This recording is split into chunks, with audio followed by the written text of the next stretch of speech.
আমি যদি যতবার আমি নেতার নাম ধরে ধরে জিকির করছি, অতবার যদি আমি আমার আল্লাহর নাম ধরে ধরে জিকির করতাম, তাহলে আল্লাহ রাব্বুল আলামিন তার বন্ধু হিসাবে আমাদেরকে গ্রহণ করতে। কথা বলেন ঠিক কিনা?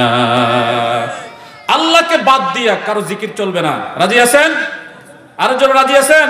তাহলে আমাদের ইবাদত হবে কার জন্য? ওয়াবিল ওয়ালিদাইনি ইহসানা। আল্লাহর ইবাদতের পরে আল্লাহ পাক বলছেন যে তোমরা তোমাদের পিতামাতার প্রতি ইহসান করো, পিতামাতার সাথে সদাচরণ করো, পিতামাতার খেদমত করো। সবচেয়ে বেশি সদাচরণ পাওয়ার যোগ্য যিনি, তিনি হচ্ছেন আমাদের পিতামাতা। কথা বলেন ঠিক কিনা? এটা যেহেতু আমার মায়ের দেশ, মায়ের এলাকা, এই জন্য আমি এই আলোচনাটা বেছে নিয়েছি। সারা পৃথিবীর মানুষকে আল্লাহ পাক দুইটি দায়িত্ব দিয়েছে। কয়টা দায়িত্ব? জোরে বলেন। আমরা মানুষ, যাদের হুঁশ আছে তারা মানুষ, যার হুঁশ নাই সে পাগল। আমরা মানুষ কিনা? আমরা আশরাফুল মাখলুকাত। আমাদের পরিচয়, আমাদের জ্ঞান আছে, আমাদের চোখ আছে, আমাদের কথা বলার শক্তি আছে। তার মানে আমরা মানুষ। এই মানুষকে আল্লাহ পাক দুইটি দায়িত্ব দিয়েছেন। কয়টা দায়িত্ব? একটা হচ্ছে আল্লাহর হক আদায় করার দায়িত্ব। কার হক? জোরে কর না। আপনারা মনে হয় আমার কথা বোঝেন না, ওইদিকে আওয়াজ শোনা যায় না। এক নাম্বার হচ্ছে আল্লাহর হক আদায় করা। কার হক? এটা আমাদের দায়িত্ব। কার দায়িত্ব? আমাদের দায়িত্ব। আল্লাহ পাক আমাদেরকে দুইটা দায়িত্ব দিয়ে পৃথিবীতে পাঠিয়েছেন। এক নম্বর দায়িত্ব হলো আল্লাহর হক আদায় করা। দুই নম্বর দায়িত্ব হলো বান্দার হক আদায় করা। কার হক? আজকের আয়াতের মধ্যে আল্লাহর হকও আছে, বান্দার হকও আছে। আছে না নাই? তবে বান্দার হকের মধ্যে সবচেয়ে গুরুত্বপূর্ণ যাদের হক, তারা হচ্ছেন পিতামাতা। কথা বলেন ঠিক কিনা? আমাদের দেশে বর্তমানে সবচেয়ে অবহেলিত হলো ছেলে সন্তানের কাছে পিতামাতা। কথা বলেন ঠিক কিনা? ওরা নিজের বাবাকে বাদ দিয়া আরেকজনকে বাবা বলে। কথা কম না? নিজের বাবাকে আব্বা বলতে লজ্জা লাগে, কিন্তু আরেক জায়গায় যাইয়া বড় সড় হাদিয়া নিয়া আব্বা কই তার কদমের মধ্যে সিজদা দেয়। আমাদের মধ্যে এরকম বেকুব এবং বদমাশ লোক আছে না নাই? আব্বাকে যদি আপনি একবার আব্বা বলে ডাক দেন, সারাদিন পরিশ্রম করে মাথার ঘাম পায়ে পালায়া ওই বাবা সন্তানের জন্য যত কষ্ট করেছে, সন্তান যদি বাবাকে যত কষ্ট দেয়, একবার আব্বা বলে ডাক দিলে ওই আব্বার মনের ভিতরে আর কোনো দুঃখ কষ্ট থাকে না। কথা বলেন ঠিক কিনা? বর্তমান আমাদের দেশে ঋতুর পরিবর্তনের কারণে প্রচন্ড ঠান্ডা। এই ঠান্ডার মৌসুমে সবচেয়ে সমাজের মধ্যে, ঘরের মধ্যে বৃদ্ধ মা বাবা অবহেলিত হয়। হয় কি হয় না? মায়ের অনেক কিছুর প্রয়োজন, বৃদ্ধ হয়ে গেছে, শরীরের অনেক সময় হুঁশ নাই, গরম পানির প্রয়োজন, গরম ভাতের প্রয়োজন, কাপড় চোপড় পরিষ্কার প্রয়োজন। অনেক বৃদ্ধ হয়ে গেছে, প্রস্রাব জ্বরে, কিন্তু সে টের পায় না। কিন্তু আপনারা বলেন তো দেখি, এই বৃদ্ধ সময়ে মা বাবার সন্তানের খেদমত করার দরকার আছে না নাই? খেদমতে মা দরফেদার কুন সুবহ শাম, খেদমতে মা দরফেদার কুন সুবহ শাম, তাকে বাসি দর্দ আলম নেকো নাম, তাকে বাসি দর্দ আলম নেকো নাম। সকাল সন্ধ্যা যদি কোনো সন্তান তার মা বাবার খেদমত করে, আল্লাহ রাব্বুল আলামিন তাকে দো জাহানের বাদশা বানায়া দেয়। জোরে বলুন সুবহানাল্লাহ। রাসূল করিম সাল্লাল্লাহু আলাইহি ওয়াসাল্লাম বলেছেন, যার ঘরে বৃদ্ধ মা আছে, বাবা আছে, আল্লাহর দুইটা জান্নাত তার ঘরের মধ্যে আছে। জোরে বলুন সুবহানাল্লাহ। সাহাবী নবী করিম সাল্লাল্লাহু আলাইহি ওয়াসাল্লামের দরবারে এসে প্রশ্ন করলেন, ইয়া রাসূলুল্লাহ, ইয়া হাবিবাল্লাহ, সন্তানের কাছে মাতা পিতার হক কি, আমাকে একটু বলে দেন। আল্লাহর নবী বলেন, ও সাহাবী শোনো, সন্তানের কাছে পিতামাতার হক হলো হুমা জান্নাতুকা ওয়া নারুকা, তারা সন্তানের জান্নাত, তারা সন্তানের জাহান্নাম। সন্তান যদি মা বাবার খেদমত করে, নির্ঘাত সেই সন্তান জান্নাত পাবে। আর মা বাবার খেদমত না করে যদি তাদের মনে কষ্ট দেয়, আর কষ্ট দেওয়ার কারণে যদি ভিতর থেকে অভিশাপ আসে, নির্ঘাত ওই সন্তান জাহান্নামী। কথা বলেন ঠিক কিনা?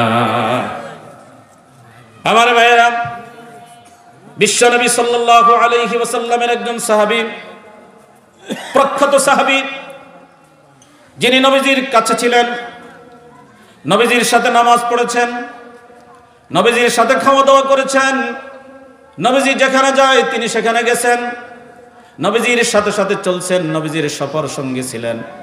তার নাম হলো আলকামা। তার নাম কি? আলকামা নামে একজন সাহাবী ছিলেন। নবীজির যুবক বয়সে, অল্প বয়সে সে মৃত্যুর সাথে তার সাকারাত শুরু হয়ে গেছে। অল্প বয়সে মানুষ মারা যায় কি যায় না? জোরে বলুন, যায় কি যায় না? শিশুকালেও মানুষ মারা যায় কি যায় না? শিশুরাও মারা যায়, যুবকও মারা যায়, বৃদ্ধও মারা যায়। মরণের কোনো সিরিয়াল নাই, আসার সিরিয়াল আছে। কথা কর না, মরণের কোনো সিরিয়াল নাই, আসার কিন্তু সিরিয়াল আছে। বড় ভাই আগে আসছে, এরপরে মেজু ভাই, এরপরে সেজু ভাই, এরপরে ছোট ভাই। কথা কর না।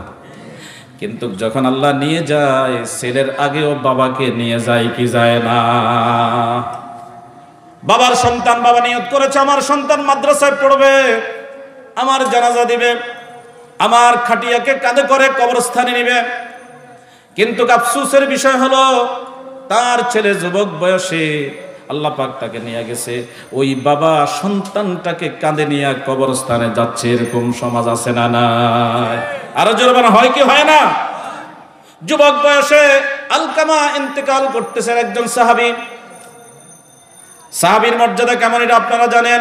সকল সাহাবীরা জান্নাতি। কথা বলেন ঠিক কিনা? সাহাবীরা কিন্তু জান্নাতি, কারণ তারা ঈমানের সাথে আমার নবীকে দেখছে, সরাসরি আমার নবীকে দেখে দেখে তারা আমল করেছে। জোরে বলুন সুবহানাল্লাহ। নবীজি একবার বয়ান করতেছে, মিম্বরে বসে বয়ান করতেছে, একজন সাহাবী দাঁড়ায়া গেলেন, দাঁড়ায়া বলতেছেন, ইয়া রাসূলুল্লাহ, ইয়া হাবিবাল্লাহ, আপনি আমাদের সামনে বয়ান করতেছেন, আমরা আপনাকে দেখছি, কিন্তু আপনার এমন একজন সময় হবে, আপনার এমন একটা সময় হবে, আখিরি জামানার আপনার উম্মতেরা তো আপনাকে দেখবে না, ওই সময় তো কোনো নবী রাসূল থাকবে না, ওই সময় আপনাদের উম্মতের অবস্থা হবে কি? আমার নবী বলেন, ও সাহাবীরা শোনো, আখিরি জামানা আমি থাকবো না, ঠিক আছে, কিন্তু আমার উম্মতেরা যখন আমার উলামায়ে কেরাম হক্কানি কোন আলেমের চেহারার দিকে তাকাবে, সেই জন্য আমি রাসূলুল্লাহর দিকে তাকায় আছে। জোরে বলেন সুবহানাল্লাহ। এই বরকত কিয়ামত পর্যন্ত থাকবে। জোরে বলেন সুবহানাল্লাহ। হযরত আলকামা রাদিয়াল্লাহু তাআলা আনহা, তিনি একজন নবীর সাহাবী, যুবক বয়সে মৃত্যুর সাকারাত শুরু হয়ে গেছে। আমাদের সকলকে মরা লাগবে কি লাগবে না? কেউ কি পৃথিবীতে বেঁচে থাকতে পারবো? কেউ কি বাঁচবেন? সবাইকে মরণ লাগবে কি লাগবে না? আমরা কি অনেক মানুষকে নিজ হাতে দাফন করি নাই? আমরা কি অনেক মানুষের জানাজা দেই নাই? জোরে কর না। আমরা কি অনেক মানুষকে জানাজা দেই নাই? আমরা কি অনেক মানুষকে কাঁধে নিয়ে কবরস্থানে নেই নাই? যেই মানুষটাকে আমি জানাজা দিয়েছি, যেই মানুষটাকে আমি কবর নিয়েছি, সেই তো কিছুক্ষণ আগে সে আমার পাশে ছিল, আমার সাথে চা খেয়েছে, দোকানপাট করেছে, ব্যবসা বাণিজ্য করেছে, এখন হঠাৎ আজকে সে লাশ হয়ে গেছে। হয়েছে কি হয় নাই? এরকম সময় আমরা দেখি নাই? মনের ভিতরে কি একটিবার আমাদের কল্পনা আসে না যে এই পৃথিবীতে আমার থাকার জায়গা না, আমাকে যেতেই হবে আসল জায়গায়? কথা বলেন ঠিক কি না? ये दुनिया मुसाफिर खाना कब्र आखिर ठिकाना, ये दुनिया मुसाफिर खाना कब्र आखिर ठिकाना, कोई आगे रवाना कोई पीछे रवाना। এই দুনিয়া হলো ক্ষণস্থায়ী, মুসাফির হলো ক্ষণস্থায়ী, কেউ পৃথিবী থেকে স্থায়ী হবে না। এক সময় না এক সময় আপনাকে পৃথিবী ছাড়তেই হবে। কথা বলেন ঠিক কিনা? যে কোনো সময় এই রঙ্গমঞ্চ, এই পৃথিবীর সৌন্দর্য আমাদেরকে ছেড়ে কবর জগতে যেতে হবে কি হবে না? জোরে বলেন হবে কি হবে না? যুবক বয়সে আলকামা দুনিয়া থেকে চলে যাচ্ছে, মৃত্যুর 3 দিন আগ থেকে তার জবান বন্ধ হয়ে গেছে। এরকম অবস্থা আমাদের সমাজে আছে না নাই? অনেক মানুষ মরণের সময় তার জবান বন্ধ হয়ে যায়, ভিতরে অনেক পিপাসা, পানির প্রয়োজন, কিন্তু পানির কথা বলতে পারে না। কথা কোন? পিপাসা কাতর পানির কথা বলতে পারে না, কিন্তু চোখে দেখে কথা বলার তার সাহস নাই, জবান বন্ধ হয়ে গেছে, জিকিরও উচ্চারণ হচ্ছে না, কালিমা উচ্চারণ হচ্ছে না। যার শুরু কালিমা আর শেষ কালিমা, খাতেমা বিল খাইর, যার শেষে কালিমা নসিব হবে, এই লোকটা জান্নাতি। জোরে বলুন সুবহানাল্লাহ। এখন আলকামার স্ত্রী দেখছে আমার স্বামী তো একজন সাহাবী, নবীর সাথে ছিলেন, জলিল কদর সাহাবী, আজকের শেষ সময়ে তার জবান দিয়ে কালিমা উচ্চারণ হচ্ছে না, জবান বন্ধ হয়ে গেছে। কি অপরাধ, কি কারণে সে বুঝতে পারে না। দৌড় দিয়া নবীর দরবারে গেছে, নবীর দরবারে যাইয়া বলতেছেন, ইয়া রাসূলুল্লাহ, ইয়া হাবিবাল্লাহ, নবী গো, আমার স্বামী তো আপনার সাহাবী, আমার স্বামী তো আপনার সাথী সঙ্গী, আমার সাথী তো ভালো মানুষ ছিল, এখন মরণের সাকারাত শুরু হয়ে গেছে, তার জবান বন্ধ হয়ে গেছে, তার জবান দিয়ে কালিমা উচ্চারণ হচ্ছে না। আপনি একটু আল্লাহর দরবারে দোয়া করুন যাতে আমার স্বামীর জবান দিয়ে কালিমা উচ্চারণ হয়। জোরে জোরে বলুন সুবহানাল্লাহ। নবীর দোয়া আল্লাহর দরবারে কবুল হয় কি হয় না? আরো জোরে বলুন, হয় কি হয় না? নবীজি হযরত বেলালকে ডাক দিলেন, বেলাল তুমি একটু যাও, তোমার সাথে আরো কয়েকজন সাহাবী নিয়ে যাও, ওই আমার সাহাবী আলকামার বাড়িতে যাও, সেই যাতে তার শিওরে বসে কালিমার তালকিন করো, কালিমা লা ইলাহা ইল্লাল্লাহ, লা ইলাহা ইল্লাল্লাহ, এভাবে কালিমা তার সামনে পড়তে থাকো, তাকে কিন্তু বলবা না। আমরা অনেকে মরণের সময় অনেকে তার পাশে বইয়া বলি, আপনি কালিমা পড়েন, কালিমা পড়েন, লা ইলাহা ইল্লাল্লাহ পড়েন না। আপনি তার সাকারাত শুরু হয়ে গেছে, মৃত্যুর যন্ত্রণা তার চলছে, কঠিন ভয়ঙ্কর অবস্থায়, এই সময় তাকে কালিমা পড়ার জন্য বলা যাবে না। তবে তার সামনে বসে বসে আপনি কালিমা নিজে নিজে পড়েন, আপনার আওয়াজ শুনে শুনে সেও কালিমা পড়বে। জোরে কর না সুবহানাল্লাহ, যদি তার কিসমত ভালো থাকে। হযরত বেলালকে পাঠালেন আল্লাহর নবী।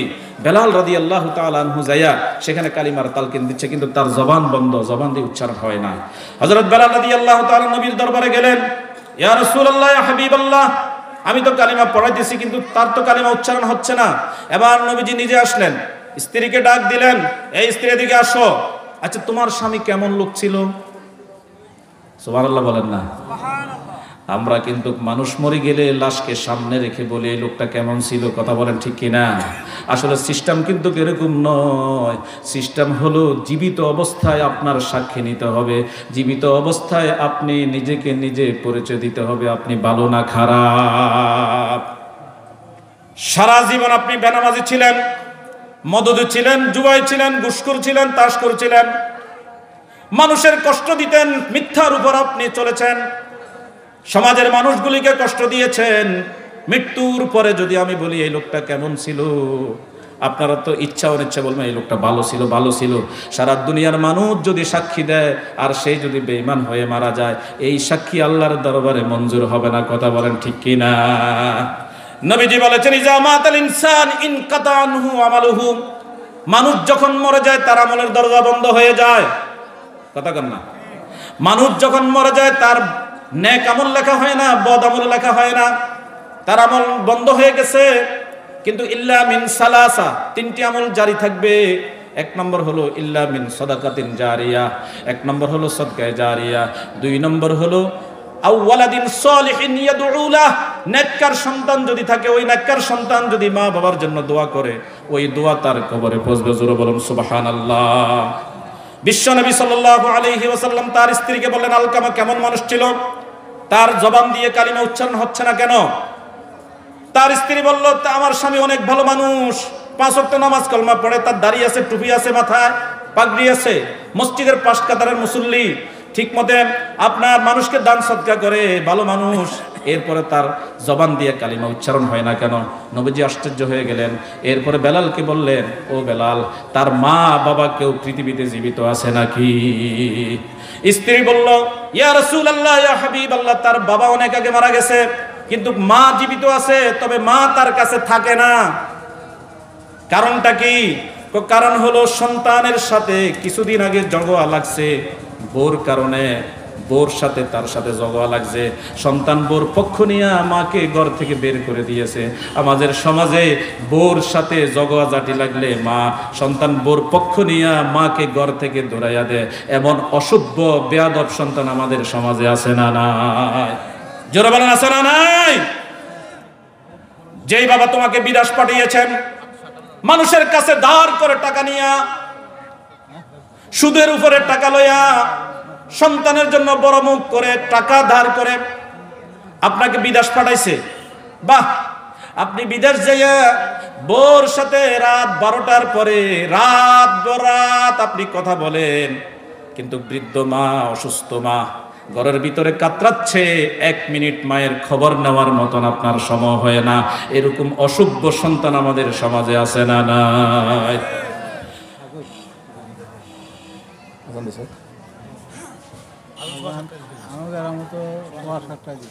আমার ভাইয়েরা,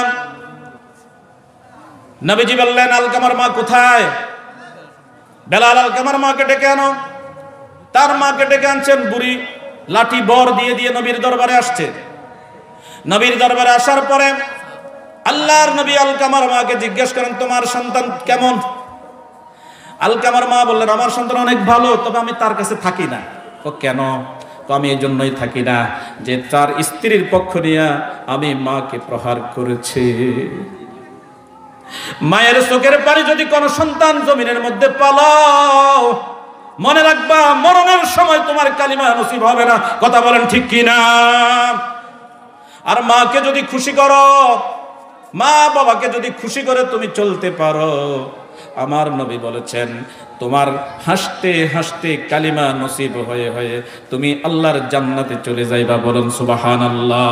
কারণ মায়ের পায়ের নিচে তোমার জান্নাত। জোরে জোরে বলুন সুবহানাল্লাহ। আলকামার মা বৃদ্ধ মানুষ লাঠি বর দিয়ে নবীর দরবারে আসলো।